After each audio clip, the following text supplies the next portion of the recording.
Bismillahirrahmanirrahim. Assalamualaikum warahmatullahi wabarakatuh. Alhamdulillah wassalatu wassalamu ala Rasulillah wa alihi wa sahbihi wa sallim tasliman katsira wa ba'd. Tema pada pagi hari ini adalah sehat jasmani dan rohani. Ibu yang dirahmati Allah, kesehatan itu sebuah nikmat besar. Banyak dari kita ini maghbun. Banyak dari kita ini maghbun. Maghbun itu apa? Tertipu. Tertipu itu apa? Maghbun itu jenis penipuan tertentu. Ya. Maghbun itu jenis penipuan tertentu. Untuk menggambarkan maghbun, orang yang maghbun adalah orang yang seperti apa? Ya. Untuk menggambarkannya, ada kisah, ini kisah terjadi, entah saya pernah cerita atau enggak, atau mungkin ibu-ibu juga sudah pernah dengarkan maghbun. Ada seorang yang tinggal di Kalimantan Utara, kerjaannya mencari kayu, ya. Dia sehari orang miskin, ya. Kemudian suatu hari dia mencari kayu seperti biasa, tapi yang ditemukan bukan kayu, tapi kayu gaharu. Ibu tahu kayu gaharu? Sangat mahal sekali. Ya. Dia dapat banyak, kemudian dia bertanya-tanya di mana menjualnya. Akhirnya bertemu dengan salah satu pembelinya. Dia bilang, ini kayu ini kalau bapak mau saya beli 300 juta. Belum pernah dia seumur hidup lihat 100 juta itu enggak pernah. Akhirnya mau diberi uang satu tas, ya, isinya 300 juta. Dia nggak buka tas itu sampai pulang. Ketika di rumah dibukalah tas itu, dia melihat uang sebanyak itu, dia pingsan. Nah, pingsan. Ya, kemudian tidak lama, kemudian sadar, dilihat lagi, dia pingsan lagi. Kemudian stroke. Kemudian meninggal. Nah, ini bukan kisahnya yang saya maksud. Ternyata kayu itu tuh harganya bukan sekitar 300 juta, 200 juta, sekitar 2-3 miliar. Nah, dia maghbun. Selain meninggal, dia maghbun. Maghbun itu apa? Dia tertipu. Maksudnya dia beli harganya, dia jual barang yang mahal tapi terlalu murah. Maka orang itu maghbun, tertipu. Ya. Kayak ibu-ibu menjual, ibu-ibu dikasih suaminya kalung, dijual berapa? 5 juta, padahal harganya 100 juta. Rugi nggak? Maghbun. Ya. Beli HP harusnya 2 juta, belinya 10 juta. Ya, karena nggak paham, ini bagus, ini kameranya bisa begini-begini, padahal semua HP kameranya bisa begitu. Karena ibu-ibu nggak paham, datang ke toko ditipu begitu. Beli terlalu mahal, padahal barangnya itu namanya maghbun. Orangnya disebut maghbun. Nah, Nabi SAW bersabda, nikmatani, 2 nikmat, maghbunun fihima katsirun minan nas. Ada 2 nikmat, banyak dari manusia itu maghbun, tertipu. Apa itu? As-sihhatu wal faragh, kesehatan dan waktu luang. Berarti kesehatan itu kan sangat mahal. Ketika kesehatan yang Allah berikan kepada kita yang sangat mahal itu kita gunakan untuk hal-hal yang nggak bermanfaat, maka kita maghbun. Wal faragh, waktu luang. Waktu luang itu kan sangat mahal sekali. Sangat mahal sekali. Ketika waktu luang dipakai untuk hal-hal yang tidak bermanfaat, maka dia maghbun. Jadi kesehatan itu kan sangat mahal. Kalau Allah berikan kepada kita, apa yang harus kita lakukan? Nomor 1, harus kita syukuri. Bagaimana mensyukuri kesehatan? Ada banyak. Yang pertama, kita berterima kasih kepada Allah dengan mengucapkan apa? Alhamdulillah. Ada juga membaca zikir pagi dan sore. Di antara zikir pagi dan sore yang berkaitan dengan syukur. Ya, zikir pagi dan sore berkaitan dengan banyak hal. Di antara yang zikir pagi dan sore yang berkaitan dengan syukur, Nabi SAW mengajarkan, Allahumma ma amsa bi au ma asbaha bi min ni'matin au bi ahadin min khalqika faminka wahdaka la syarikalak falakal hamdu walakal syukur. Ya Allah, apa yang aku dapatkan pada pagi hari atau sore hari ini, ya, dari kenikmatan darimu, entah lewat orang lain, maka semua itu darimu. Seorang saja, darimu, seorang saja. Ya, darimu saja. La syarikalah, gak ada sekutu bagimu. Falakal hamdu, bagimu segala pujian, walakal syukru, bagimu seluruh syukur saya. Qala Rasulullah SAW, siapa yang mengucapkan tadi di pagi hari, faqad adda syukra yaumi, dia telah menunaikan syukur hari itu, pagi itu. Qala man qala hina amsa, dia siapa yang mengucapkan di sore hari, qala faqad adda syukra lailatihi, dia telah menunaikan syukur di malam harinya. Nomor satu itu bersyukur dengan memuji Allah dan membaca doa-doa yang berkaitan dengan syukur. Dan yang kedua, harus kita gunakan kesehatan itu untuk hal-hal yang bermanfaat, yang membuat Allah SWT suka. Jangan sampai kesehatan yang diberikan oleh Allah Azza wa Jalla pada kita gunakan untuk hal-hal yang Allah tidak suka. Ya. Allah kasih kita barang mahal, barang itu malah kita gunakan untuk melawan Allah, menentang Allah, nggak taat sama Allah. Kita nggak taatnya pakai sesuatu yang Allah kasih, maka itu tidak terima kasih namanya. Itu kufur nih. Mudah-mudahan Allah menjadikan kita hamba-hamba yang sedikit. Kenapa? Karena sedikit sekali hamba yang bisa bersyukur. Wa qalilun min ibadiyas syakur, kata Allah, sedikit sekali dari hambaku yang syakur, pandai berterima kasih. Ya, sedikit. Nah, yang ketiga, ya, menjaga kesehatan ini dengan yang ketiga bentuk syukur kita dengan kita menjaga kesehatan tersebut sebaik mungkin. Ya, menjaga kesehatan tersebut sebaik mungkin. Ya. Maka syariat memberikan rambu-rambu bagaimana cara menjaga kesehatan. Ya. Yang paling signifikan dalam menjaga kesehatan adalah menjaga apa? Ya, lisan itu kan gerak-gerak cari makan gitu ya. Menjaga apa? Makan. Nabi SAW mengajarkan, qala bihas ma mala'a adamiyun wi'aan syarran min batni. Tidaklah manusia itu memenuhi cawan yang lebih buruk daripada perutnya. Jadi orang itu kan memenuhi cawan. Cawan itu apa? Tempat baskom, kemudian panci, ember, itu wi'a. Orang itu memenuhi banyak wi'a, banyak cawan, banyak wadah. Sejelek-jelek wadah yang dipenuhi oleh manusia adalah apa? Perutnya. Rasulullah, ma mala'a adamiyun wi'a'an syarran min batni. Tidaklah manusia itu memenuhi cawan yang lebih buruk dari perutnya. Qala bihasbi ibni adam luqaimat yuqimna sulbah. Cukup sebetulnya buat manusia itu beberapa suap untuk menegakkan tulang apa? Tulang punggungnya. Tulang punggungnya. Maka kita kalau ingin badannya sehat harus jaga apa? Makan. Ibu-ibu yang dirahmati oleh Allah. Qala sallallahu di dalam ayat Allah SWT firman suratul Mu'minun, qala ya ayyuhar rusulu kulu minat thayyibati wa'malu shalihan inni bima ta'maluna alim.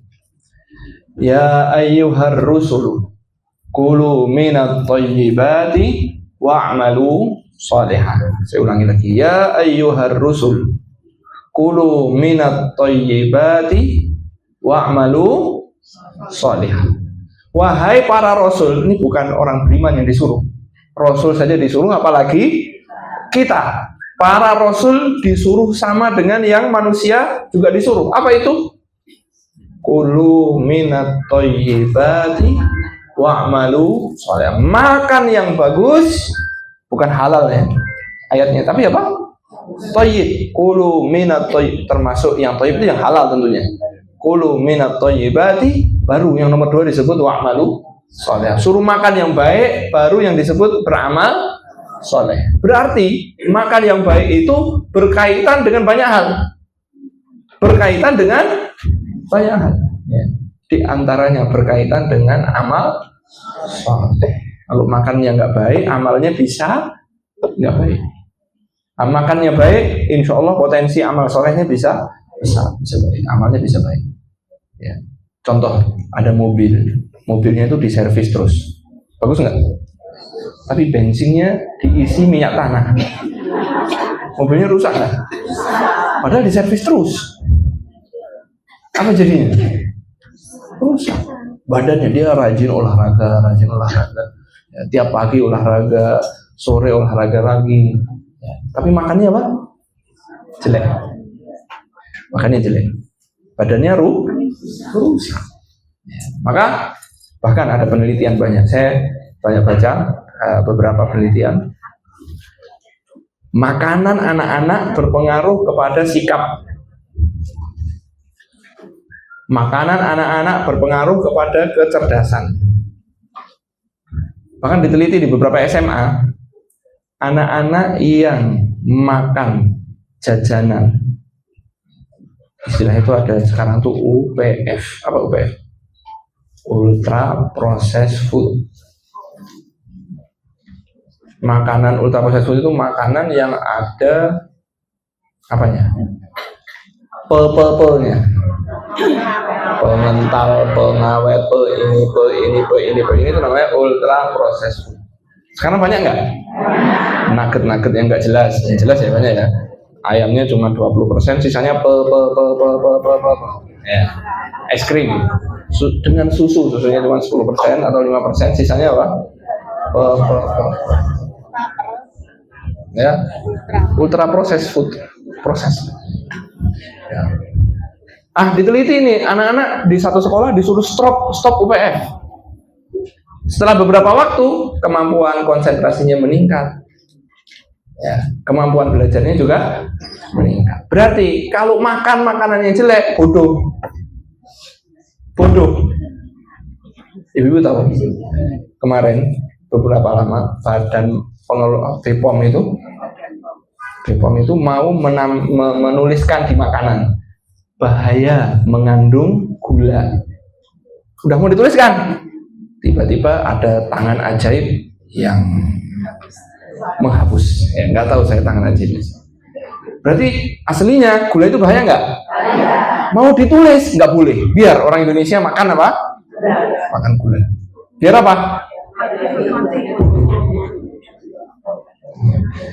Perusahaan Nestle tahu? Nestle. Kan kita boikot ya. Perusahaannya di Swiss kalau nggak salah, atau di Swedia, saya lupa, di Swiss. Itu dituntut oleh lembaga internasional karena menjual susu bayi di luar di negara-negara berkembang seperti Indonesia dan India dengan gula yang tinggi. Tapi kalau di Eropa ada apa? Gulanya apa? Ibu? Ya. Allah firman, "Falyanzuril insanu ila ta'ami." Surat apa? An-Naba. "Falyanzuril insanu ila ta'ami." Manusia itu suruh melihat apa? Makanan. Suruh makan yang baik. Biar badannya sehat, biar doanya mustajab. Kalau makan makanan haram, doanya enggak mustajab, amalnya enggak diterima, rugi enggak? Makanan haram dimakan. Haram itu ada dua. Haram bendanya, zatnya, babi, darah, dan lain sebagainya. Itu haram. Yang kedua, makanannya halal. Kangkung, ingkung, bakso, kadipolo, semua halal. Tapi datang ke kasir, bayarnya pakai uang haram. Datang pakai uang haram. Nah, dia makanannya bergizi, tapi bayarnya pakai uang haram. Dimakanlah sama dia. Sholatnya nggak diterima. doanya nggak dijawab, rugi nggak? Nah, perhatikan makanan kita, gula-gula stop. Ibu harus stop makan gula. Apa-apa saya makan gula, yang penting saya olahraga. Coba aja nanti, tahu-tahu badannya apa. Jangan makan makanan yang nggak jelas. Anak-anak, terutama anak-anak kecil, kita lihat kadang anak-anak kecil tuh makan jajanan banyak, gitu ya. Setiap hari. Maka dia jadi bodoh. Sikapnya jadi suka teriak-teriak, tantrum, nggak jelas, ya, suka membuli, teriak-teriak. Itu sangat berpengaruh. Ya, emosinya nggak jelas, konsentrasinya menurun, kepandaiannya menurun. Kenapa, ibu-ibu? Makan dari kecil udah makanannya nggak bagus, perutnya sakit. Ibu tahu sekarang bahkan pasien-pasien cuci darah itu sudah mulai di usia SMP, SMA. Itu udah banyak, udah tercatat di beberapa rumah sakit menjadi pasien cuci darah. Diabetes anak-anak meningkat. Itu dua ya, diabetes penyakit gula itu, bukannya karena keturunan, meningkat. Anak-anak usia SMP udah kena diabetes, pakai insulin. Salah ibunya dulu, masih makanannya apa? Tiap hari susu kota, ini pokoknya semua gula-gula itu dikasih, ya, akhirnya rusak badannya. Nah, ini bentuk perhatian kita terhadap badan kita, betul nggak? Ibu-ibu, padahal badan itu habis mati jadi apa? Jadi makanan belatung. Ibu-ibu badannya sehat, badannya bugar. Begitu mati masuk kemana? Ke kuburan. Jadi makanannya siapa?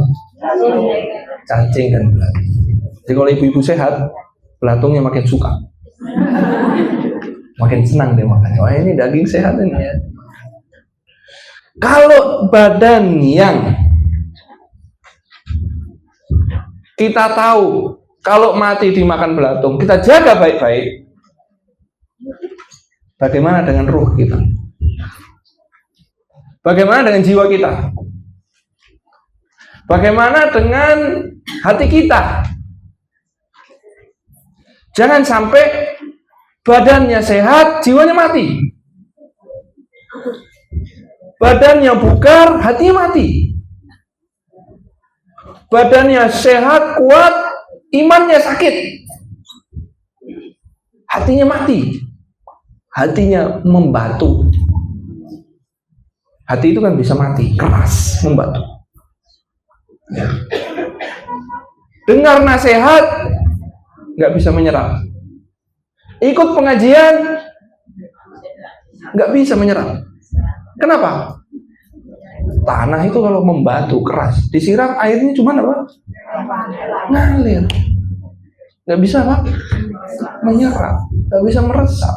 Kenapa? Keras. Ya. Mendengarkan ayat Allah nggak bisa. Mendengarkan nasihat nggak bisa. Malah dia cenderung lari dari nasihat.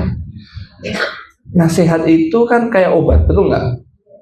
Kalau nasihat itu mengenai permasalahan kita, itu seperti obat kalau kena penyakitnya. Kadang-kadang memberikan efek sakit, betul nggak? Ada luka, dikasih salep, sakit nggak? Perih. Ada orang dikasih nasihat yang dia itu ada permasalahannya, dia nggak mau, lari jauh. Ka'annahum humurum mustanfirah farrat min qaswarah. Nggak suka dengar nasihat, nggak suka dengar kajian. Kajiannya sukanya dia seneng aja, kajiannya nggak suka dia nggak mau. Itu ustadznya dikit-dikit haram, dikit-dikit nggak boleh. Saya mau cari ustadz yang boleh semuanya. Dikasih ini yang bolehin bukan ustadznya, yang haramin bukan apa? Yang jadi korban ustadz. Ustadz nyampaikan ini Allah berfirman begini, Nabi SAW larang. Yang jadi korban siapa? Ustadznya itu dikit-dikit apa? Nggak boleh. Lari. Karena humurum mustanfirah, seperti keledai yang lari terbirit-birit, farrat min qaswarah, yang lari dikejar singa. Jadi Allah memberi perumpamaan orang-orang yang hatinya sudah mati, tertutup, nggak bisa nerima nasihat, dikasih nasihat malah lari. Itu seperti apa? Keledai yang lari dikejar oleh singa, atau lari dikejar oleh rombongan orang yang berburu, ya. Lari terbirit-birit, ya. Kenapa hatinya mati? Hatinya mati dengan apa? Dengan banyak hal, dengan maksiat, dengan cinta dunia, dengan hidup mewah. Hidup mewah itu ibu-ibu cek di Quran semuanya. Hidup mewah itu bahasa Arabnya al-hayah al-mutrafah, hidup mewah, kehidupan yang mewah. Bahasa Arabnya kemewahan itu tarof. Orang-orang yang hidup mewah itu disebut mutrof. Mutrof, coba cari kata-kata mutrof dalam Al-Quran, semuanya jelek. Orang masuk neraka.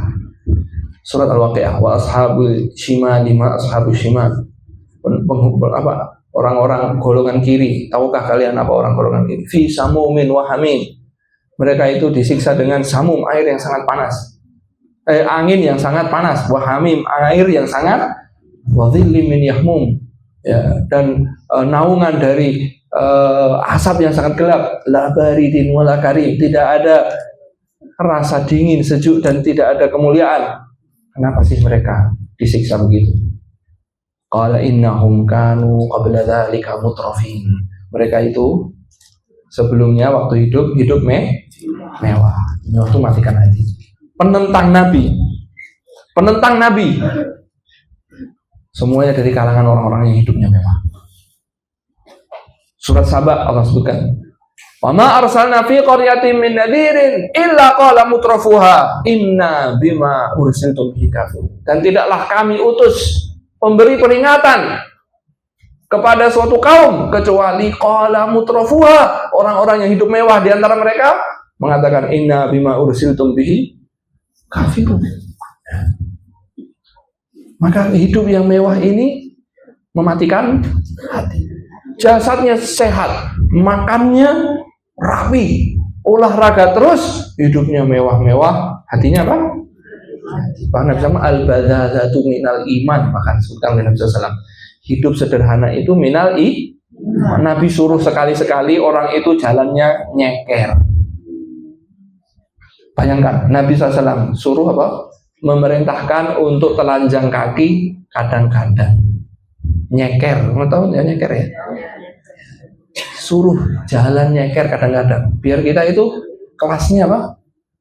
Turun, nggak terlalu apa? Ya kita kelasnya turun, hidup biasa, hidup sederhana. Biar apa? Uang yang dipakai mewah-mewah itu untuk apa? Akhir. Hatinya mati, kenapa? Terlalu banyak maksiat. Mementingkan zahir, melupakan batin. Coba kita lihat perempuan banyak sekarang, ya, kaum muslimat. Sekarang ibu-ibu, barang paling laku dijual di online itu apa? Bukan. Skincare.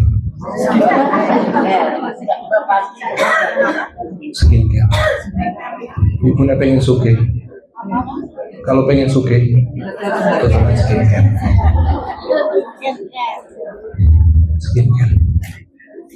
Ibu tahu, tiap malam habis pakai sabun, pakai yang ini, habis pakai yang ini, pakai yang ini. Jangan dibalik urutannya. Habis itu pakai yang ini, habis itu pakai yang ini. Kalau hari seminggu 2 kali pakai yang ini, nanti seminggu sekali pakai yang ini. Betul nggak? Oh, yang tua-tua ora tahu nganggur. Ya sing nom-nom guyu mesti. Ada serum, ada ini, krim pagi, krim malam, krim siang, krim sore, krim ini, krim ini. Ya. Belum nanti untuk memutihkan apa? Kulit, untuk ini, untuk ini, untuk ini. Dirawat betul badannya. Sebelum tidur dipakai ini, dipakai ini. Ketika tidur Allah suruh, Nabi SAW suruh zikir. Dibaca nggak? Wallahu a'lam. Ya.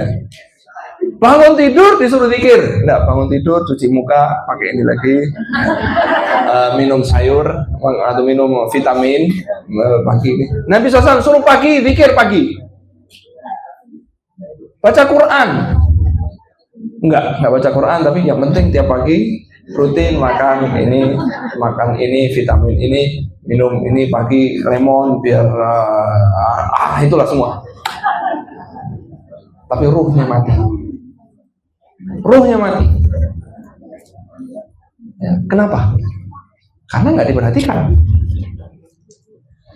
Tidak kita rusak saja jiwa kita itu, kalau nggak dirusak, didiemin aja, itu rusak sendiri. Apalagi kalau dirusak. Jiwa kita itu didiemin aja, itu rusak sendiri. Ibnu Jauzi menyebutkan bahwa permisalannya seperti air yang mengalir. Air itu kalau didiamkan mengalirnya ke atas atau ke bawah. Didiemin, nggak diapa-apain, ngalir ke bawah. Kalau mau biar airnya bisa ngalir ke atas, harus diupayakan, nggak bisa didiemin. Ngangsu, pakai pompa. Artinya nggak bisa didiemin, tahu-tahu naik ke atas nih. Harus diupayakan. Jiwa kita juga, kalau pengen jiwanya baik, harus diupayakan yang terbaik untuk jiwa. Makanan jiwa kita itu apa? Kita tahu nutrisi terbaik. Oh, harus minum vitamin D, harus makan sayur, harus makan protein. Proteinnya itu orang-orang yang ditimbang tubuhnya itu berapa? Proteinnya itu 1,5 gram kali berat badan. Oh, hari ini aku makan protein sekian, kurang sekian. Pakai minum susu khusus protein. Biar proteinnya terjaga. Tapi imanmu sudah dikasih nutrisi apa hari ini? Hari ini sudah zikir pagi, hari ini sudah baca Quran, hari ini sudah sholat berapa rakaat, hari ini sudah tilawah Quran berapa juz, hari ini sudah. Itu makanan ruh kita. Kalau tubuh kita dikasih makan, oke, sehat. Habis mati, urusan kita sama siapa? Sama ruh kita, Allah. Begitu kita mati, malaikat cabut nyawanya, yang dibawa apanya? Ruhnya. Jasadnya masuk ke kubur, dimakan sama belatung, sama cacing. Urusannya sama ruh kita. Urusannya sama ruh kita. Kalau ibu-ibu perempuan yang di sini enggak, yang di luar. Kalau yang di luar sana itu memperhatikan imannya seperti memperhatikan wajahnya, insya Allah setengah masalah hidup ini selesai.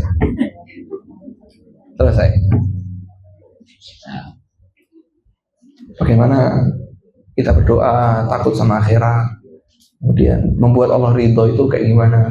Allah dan Rasul itu sukanya apa? Ya. Oh, Allah Rasul sukanya ini, saya lakukan. Ya. Karena kita itu kalau cinta sama orang kan berusaha mencari tahu dia sukanya apa sih.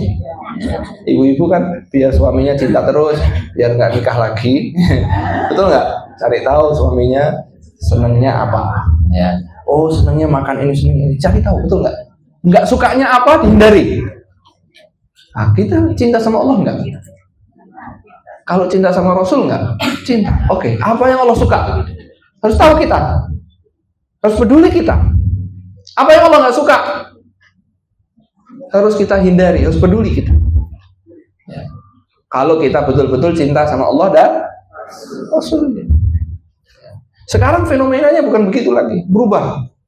Ya, karena kehidupan dunia udah masuk di hati kita, kita melihat bukan akhirat lagi yang dilihat, tapi dunia. Bagaimana orang sukses itu? Orang sukses itu orang yang rumahnya besar, pemasukannya banyak, mobilnya mewah, ya, HP-nya bagus, cantik, skincare-nya mahal, perginya sebulan 2 kali ke apa? Ini loh, klinik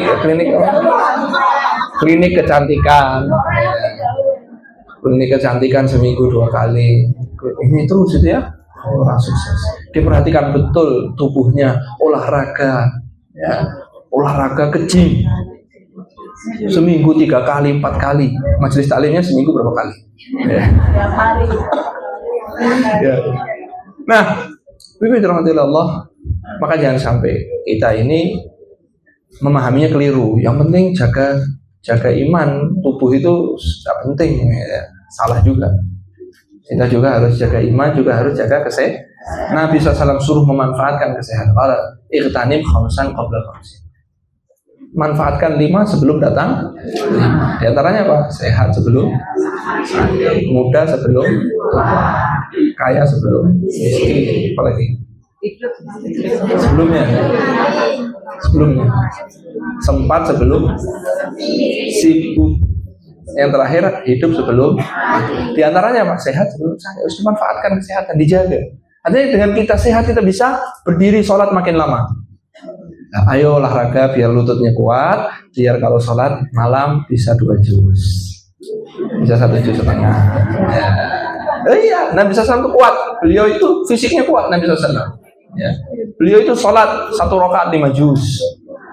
Jadi kita itu sehat biar apa? Biar makin kuat ibadah. Saya kadang ustaz-ustaz kita tuh, Ustaz antum harus sehat. Kenapa? Kami ini masih butuh. Kalau ustaznya sakit, nggak bisa ngisi pengajian, kita ini mau belajar sama siapa? Guru-guru kita udah mulai sakit.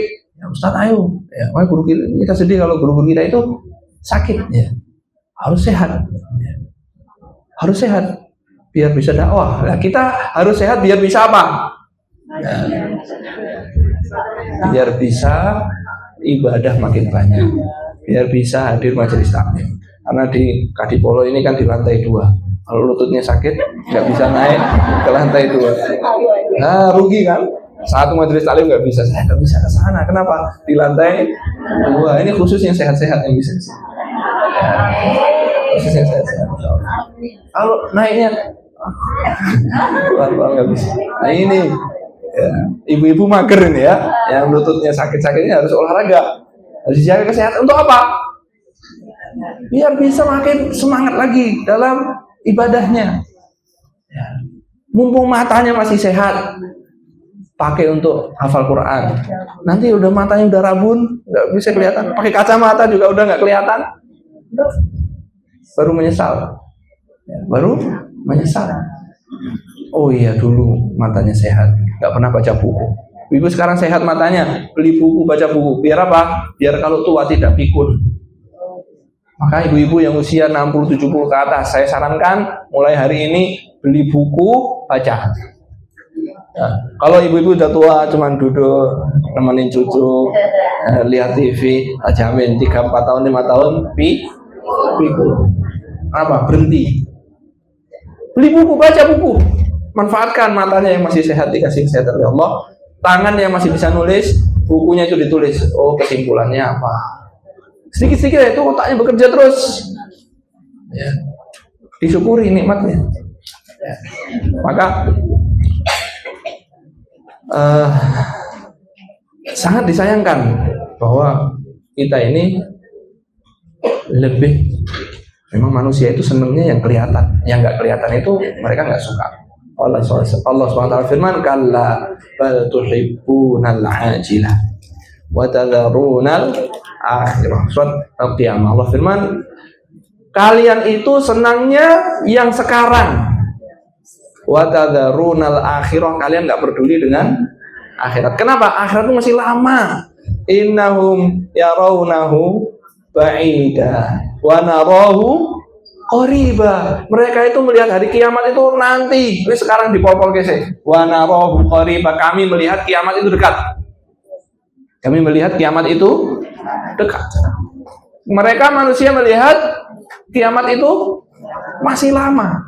Ya. Makanya senengnya yang sekarang-sekarang. Senengnya yang sekarang-sekarang. Sehingga apapun dia jalani untuk hidup, untuk senang-senang. Ya. Ibu yang rahmati Allah, maka dari itu kita harus sadar bahwa kesehatan jiwa itu juga harus apa? Harus diperhatikan. Kesehatan jiwa itu maksudnya nutrisi jiwa kita yang berupa dzikir kepada Allah, tilawatul Quran, menghindari maksiat, menghindari yang Allah tidak suka. Semua yang Allah nggak suka itu mematikan hati. Ya. Makanya kita lihat sekarang banyak dari muslimah pengen sehat terus olahraga, pergi kemanahan jogging, pakai kaos ketat, pakai make up, jadi meh jogging kok meh ngopo ya, make upan, wes pakai kerudung, biar kan Islam, orang Islam kan pakai kerudung, minyak wangi, jogging, pakai celana, terus lari, badannya sehat, jiwanya mati. Kenapa? Badannya sehat karena olahraga, hatinya mati karena Allah nggak ridho. Pergi ke gym, fitness, wah, ya. Habis gym foto, cepret, dimasukkan ke Instagram. Mas-masnya yang di sana ngelihat, wah ini cantik, ini bukan main ini ya, udah cantik, rajin olahraga gitu ya. Dikasih like, senang deh. Ya. Kayak ada gym khusus perempuan. Ya. Kita di Arab, waktu kuliah di Arab itu ada tempat khusus perempuan, memang ada. Begitu masuk khusus perempuan itu mereka bebas buka baju, pakai baju ketat, pakai ini. Tapi itu khusus apa? Bahkan pernikahan di Arab itu nyewa tempat sendiri. Begitu masuk itu kan hitam-hitam semua ya. Begitu masuk ditutup, puas gitu ya. Istri saya tuh waktu pertama kali hadir pernikahan saya tuh kaget. Ini ternyata kita hitam-hitam, begitu dibuka, istri saya pakai baju lengkap, malah diliatin, datang nikahan kok pakai baju kayak gini. Ya nggak ngerti. Ternyata apa? Mereka semua pakai baju yang terbuka, tapi isinya siapa? Perempuan. Begitu mau keluar, tutup lagi. Nggak ada kamera, jadi aman. Nah, ada suatu tempat gym khusus perempuan. Saya bilang ke istri saya, kamu ke sana. Oke, istri saya pakai baju yang rapi, sampai di sana dibukalah pakai baju olahraga gitu ya, nggak pakai jilbab karena dikira khusus apa perempuan. Di sana kok pada pakai jilbab semua, katanya khusus perempuan. Ternyata latihannya live pakai HP. Istri saya langsung nggak jadi pulang ya. Khusus muslimah tapi live. Ada yang fotonya yang lihat bukan khusus. Apa bisa ditulis sih? Khusus muslimah fotonya, yang laki-laki nggak boleh lihat. Bisa nggak? Nggak bisa. Mereka foto itu biar dilihat sama laki-laki yang lain kan gitu. Jiwanya sehat, badannya sehat, jiwanya gymnya musik, dung dung dung dung. Badannya sehat, keluar hatinya keras. Kenapa? Dengar musik. Ya.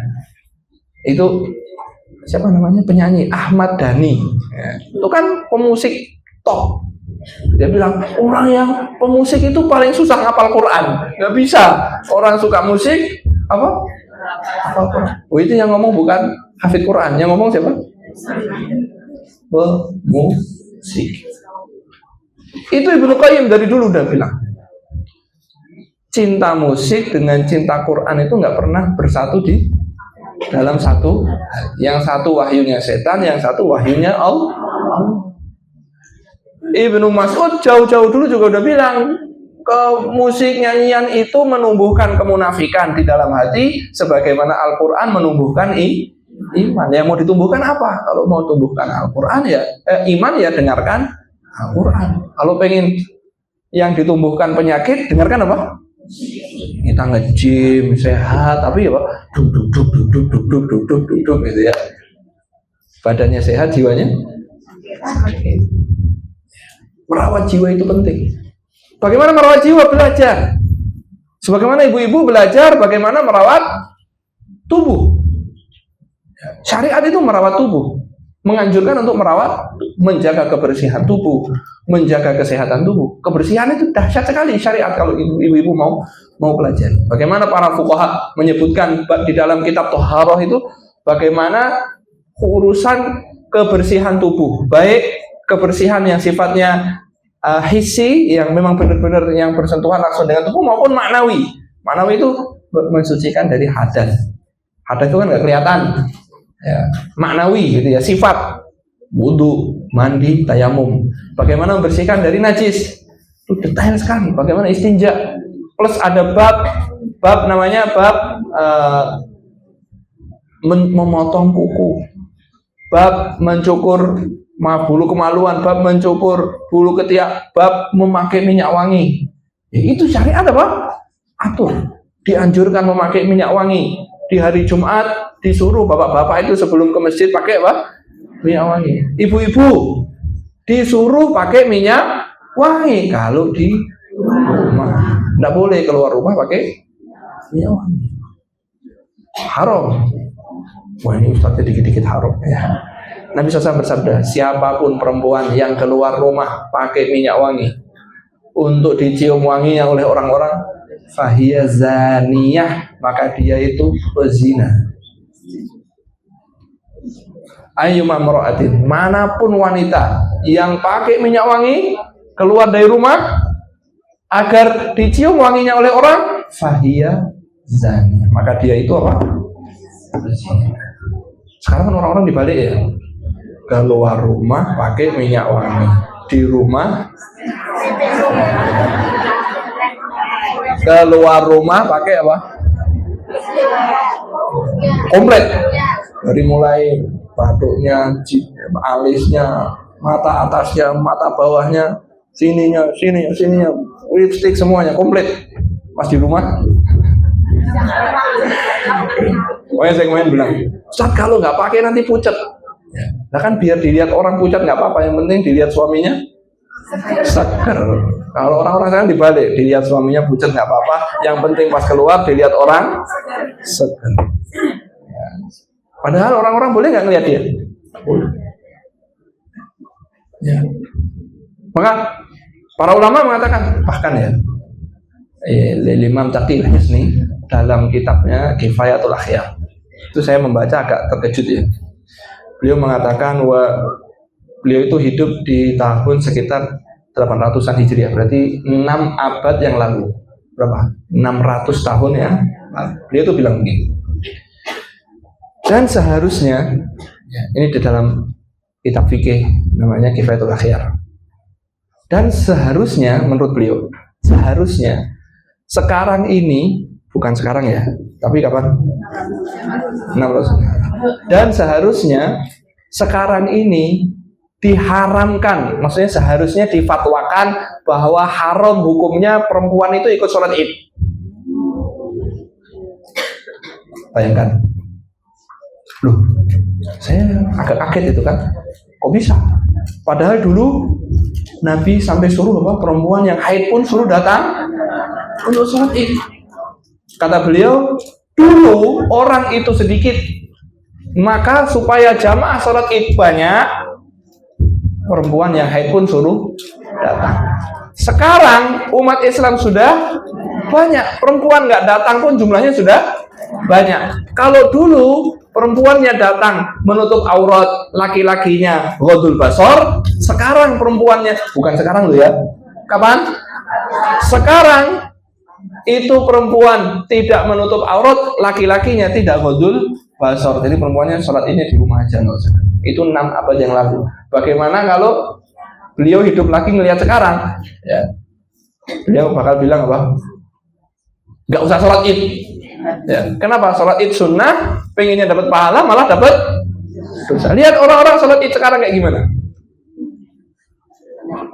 Ya, id yang perempuan gimana kalau datang sholat id? Kebanyakan orang yang sini insya Allah enggak. Ya, dandan sampai telat. Ya. Jadi sampai terlambat datang ke masjid gara-gara dandan. Wah, macam-macam itu ya, di sini sudah semua pakai jilbabnya kupet gini, balik ini mana, kupet, akhirnya telat. Pengen dapat pahala malah dapat laknat. Laknatnya siapa? Allah SWT.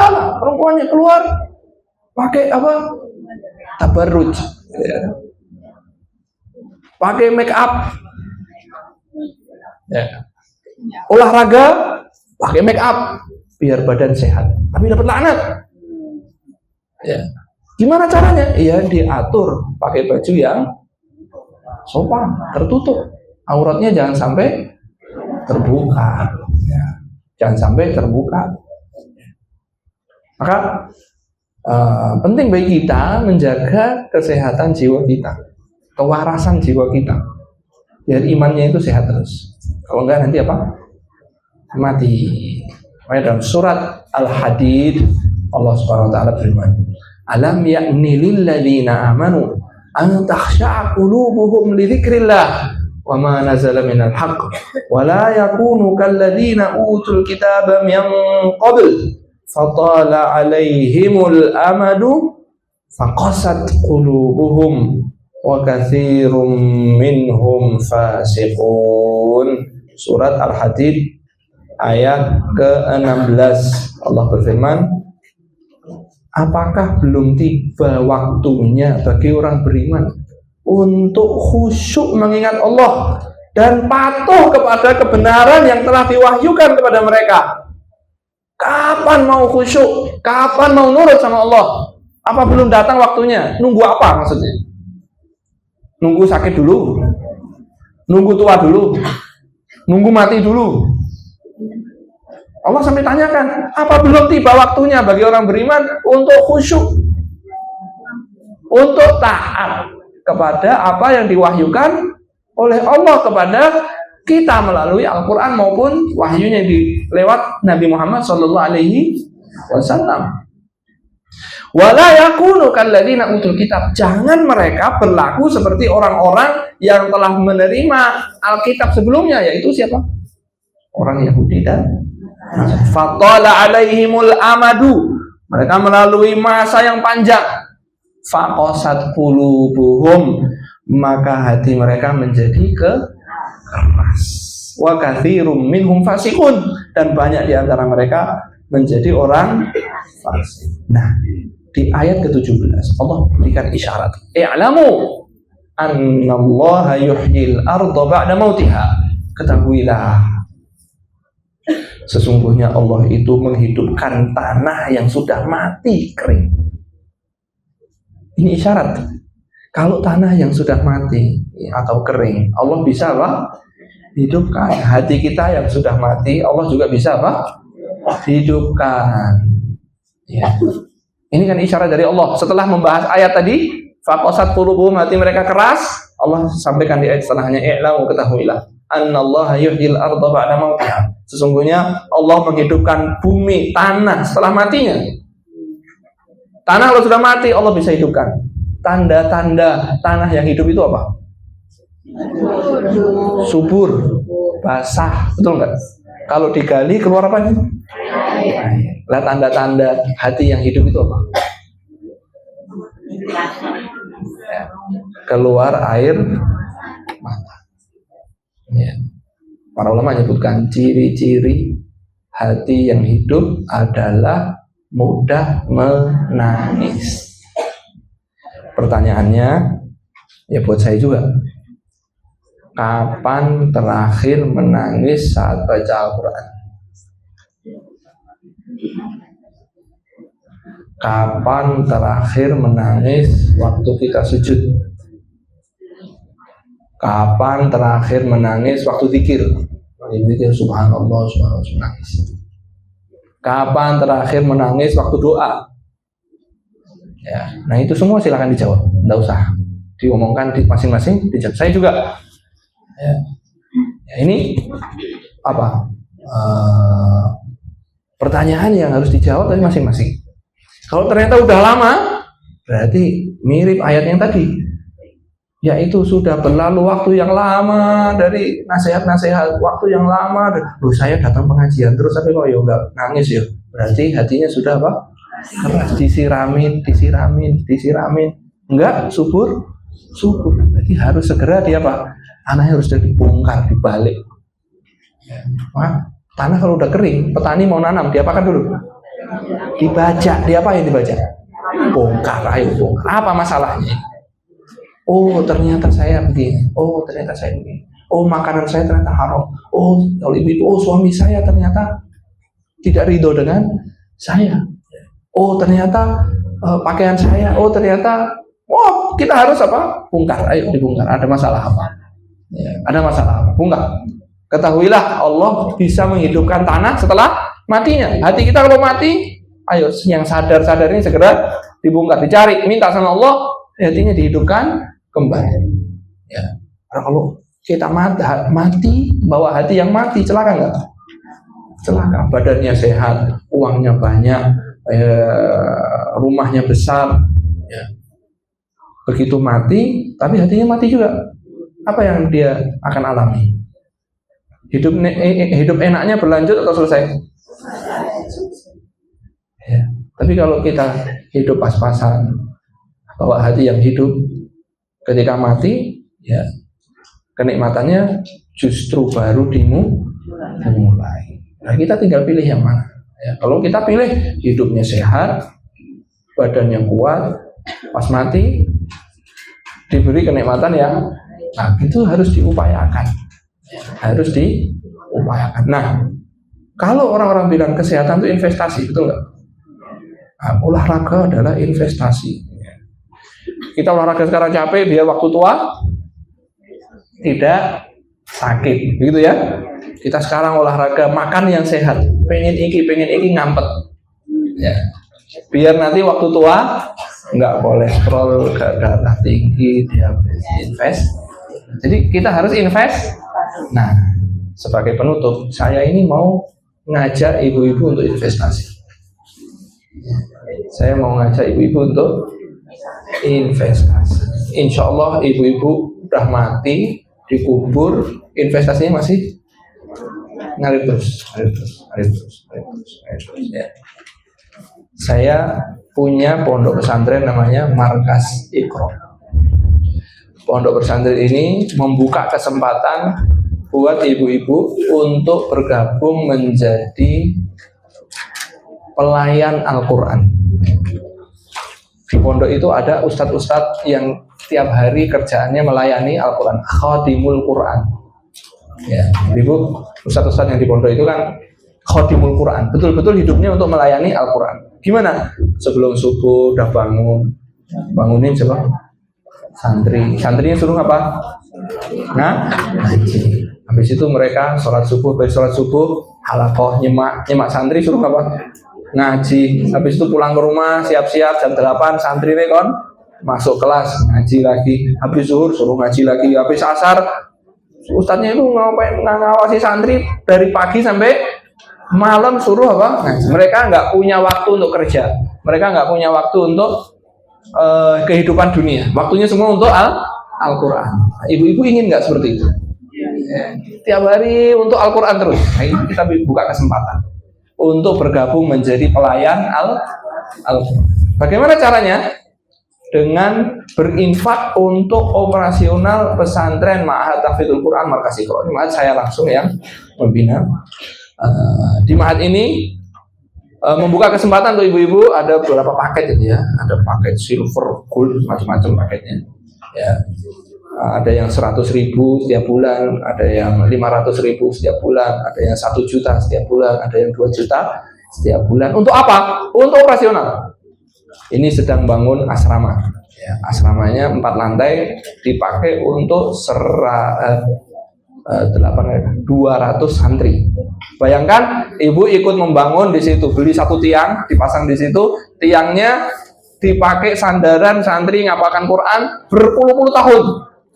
Dipakai untuk beli keramik, ya. Keramiknya diinjek-injek, diduduki, dipakai tidur oleh penghafal Quran puluhan tahun. Ini santrinya ini kalau lulus kan baca Quran terus. Ya. Santrinya punya santri lagi. Ya. Nanti murid ini ngaji lagi, pahalanya ngalir ke muridnya, pahalanya ngalir ke ibu-ibu semua. Ya. Dan alhamdulillah lulusannya sudah tersebar. Alhamdulillah ada yang di Turki, ada yang di Yaman, ada yang di kedokteran di Universitas Muhammadiyah, ada yang di ilmu komputer di Semarang, ada yang di Jogja, ya, ada yang di tersebar lah. Alhamdulillah Dan bagi ibu-ibu yang berminat, ya, bagi ibu-ibu yang berminat untuk investasi, ya, selain investasi kesehatan, ini investasi akhirat tidak akan rugi, insya Allah. Ya, insya Allah tidak akan rugi. Dan insya Allah kalau menitipkan ke kami, insya Allah ibu-ibu menitipkan ke tangan yang amanat, insya Allah tidak akan kami selewengkan. Ya. Untuk apa kepentingannya? Untuk pembangunan, nomor satu. Kemudian yang kedua untuk operasional. Kenapa operasionalnya harus kita tambah dari luar? Karena ada santri datang, Ustaz, ayahnya ini kami nggak lagi mampu bayar SPP. Ya sudah, daripada keluar kasihan, ya udah tinggal di sini. Tidak apa? Tidak membayar. Ada daftar ulang 13 juta, Ustaz kami mampunya cuma 6,5 juta. Kita lihat anaknya pinter, orangnya baik, ya sudah masuk. Nanti 6,5 juta siapa? Ya ibu-ibu yang bayar. Ya, ibu-ibu semua yang bayar. Ya, insya Allah selama santri itu belajar, pahalanya ngalir terus. Karena sedekah jariah itu ada 3 apa ya, diantaranya? Ilmu yang bermanfaat. Apa lagi? Sedekah jariah, ilmu yang bermanfaat. Yang ketiga anak. Oh, ini 3-tiganya semuanya. Ya. Ini 3-tiganya semua. Bangun pondok, bangun asrama, kemudian santri belajar dibiayai. Ya, kemudian ilmu yang bermanfaat. Ibu-ibu ikut berandil dalam kegiatan belajar mengajar, bayarin listrik kelasnya, bayarin kipas anginnya, ya, bayarin mobil yang untuk jemput ustadznya, kemudian bayarin UKS-nya untuk santri beli obat, ya. Itu semua ibu-ibu kami buka kesempatan. Siapa yang ingin, caranya mudah. Cukup WA ke nomor yang ada di sini, atau di bawah sudah ada 2 ustadz yang di bawah, yang mau silahkan apa mendaftar. Ustadz ini paketnya kurang, saya mau 5 juta, boleh nggak? Boleh. Ya. Karena ada, saya pakai 2 juta, Ustadz saya 5 juta setiap bulan. Ya, boleh. Ya. Ada Ustadz saya 3 juta, boleh. Ya. Saya 50.000, boleh setengah silver, boleh. Ya. 25.000 seperempat ibu-ibu. Ya, ada di dekat tempat saya itu setiap bulan itu 25.000. Ya, ibu. Kemudian beliau datang, saya Ustaz minta maaf, saya bisanya cuma 20. Oh, saya bilang ini barokah, saya cium barokah. Ya. Bulan besoknya nggak datang, bulan besoknya nggak datang. Oh, ya, mungkin punya. Datang lagi bulan ketiga, Ustaz ini sebulan lalu saya nggak punya uang, bayangkan. Ibu nggak punya uang? Oh enggak, saya mau investasi saat ini 75.000 buat 3 bulan. Ya, subhanallah ya. 75.000 itu untuk apa? Tapi kita nggak lihat nominal. Saya bilang keberkahan pondok saya ini dari ibu. Uang 25.000. Ya, maka saya mengajak, ini maksudnya bukan ya saya butuh juga, tapi ibu-ibu butuh juga. Ayo saya buka kesempatan, ya, siapa yang mau silahkan. Untuk pembangunan saya mau infak yang banyak, boleh. 100 juta boleh. 200 juta boleh. Dolar boleh, dolar ya. Real, dolar semua boleh. Nah, jazakumullah khair, ya mudah-mudahan bermanfaat. Ya, sekali lagi kalau mau bergabung caranya mudah, cukup mendaftar lewat WA. Nanti ibu setiap bulan akan diingatkan. Nanti tinggal di transfer, setiap bulan akan diingatkan. Kalau ingin sekali-sekali juga kita tetap membuka kesempatan. Mudah-mudahan Allah Subhanahu wa taala permudah urusan kita semuanya. Allah memberkahi keluarga kita, Allah berkahi harta kita, dan mudah-mudahan Allah Subhanahu wa taala jadikan kita ini pelayani Al-Qur'an. Allah jadikan keluarga kita, anak dan cucu kita salah satunya atau bahkan semuanya adalah para penghafal Al-Qur'an. Allahumma amin. Mudah-mudahan dengan ikut bergabung ini Allah berkahi keluarganya dan ditumbuhkan dari keturunannya orang-orang saleh yang menghafal Quran dan mendakwahkan Al-Quran di masyarakat. Jazakumullah khair. Subhanallah bihamdik, asyhadu an la ilaha illa anta astaghfiruka wa atubu ilaik. Kita tutup dengan doa. Allahumma ij'al jam'ana hadza jam'an marhuma wa tafarruqana min ba'dihi tafarruqan ma'suma wa la taj'al fina syaqiyyan wa la mahruma. Allahumma anfa'na bima 'allamtana wa 'allimna ma yanfa'una wa zidna 'uluman tanfa'una في الدنيا والآخرة يا أرحم الراحمين. اللهم انصر إخواننا في غزة، اللهم انصر إخواننا في فلسطين، اللهم انصرهم نصرا مؤزرا يا قوي يا متين. اللهم عليك باليهود الغاصبين والنصارى المعتدين، اللهم لعنهم لعنا كبيرا. Ya Allah, tolonglah saudara kami yang ada di Palestina. Ya Allah, angkatlah blokade dari mereka. Ya Allah, ya Allah, turunkan kesabaran dan kokohkan hati mereka. Beri mereka kekuatan. Jadikan mereka hamba-hambamu yang bertawakal hanya kepadamu dan minta tolong hanya kepadamu. Ya Arhamar Rahimin. Ya Allah, hancurkanlah orang-orang Yahudi yang memusuhi umat-umat Islam. Ya Allah, yang membantai saudara-saudara kami di sana. Ya Allah, hancurkan mereka sehancur-hancurnya. Laknatlah mereka dengan laknat yang besar. Ya Allah, goyangkan hati mereka. Ya Allah, ya Allah, pecah belah barisan mereka. Ya Allah, hinakan mereka di dunia sebelum di akhirat. Ya Qawi ya Matin, Engkau maha kuat dan Engkau maha perkasa. Ya Qawi ya Matin. Ya Allah, bukakanlah hati orang-orang Islam untuk membela saudara-saudara mereka. Ya Allah, bukakan hati orang Islam untuk memulai boikot produk-produk Yahudi dan produk-produk yang mendukung penjajahan. Ya Arhamar Rahimin. Ya Allah, bukakan hati kita untuk menerima kebaikan, bukakan hati kita untuk menerima iman, bukakan hati kita untuk menerima nasihat. Ya Allah, tumbuhkanlah iman di dalam hati kita dan di dalam hati kami. Ya Allah, tumbuhkanlah keimanan di dalam hati kami, matikan kemunafikan dalam hati kami, bersihkan hati kami dari nifak, bersihkan lisan kami dari dusta, bersihkan amal kami dari riya. Terimalah amal kami, tingkatkan derajat kami, maafkanlah kesalahan kami, mudahkanlah urusan kami, lunaskan hutang-hutang kami, sembuhkanlah penyakit-penyakit kami. Ya Arhamar Rahimin. Wa sallallahu ala sayyidina Muhammadin wa ala alihi wasallam. Alhamdulillahirabbil alamin. Wassalamualaikum warahmatullahi wabarakatuh.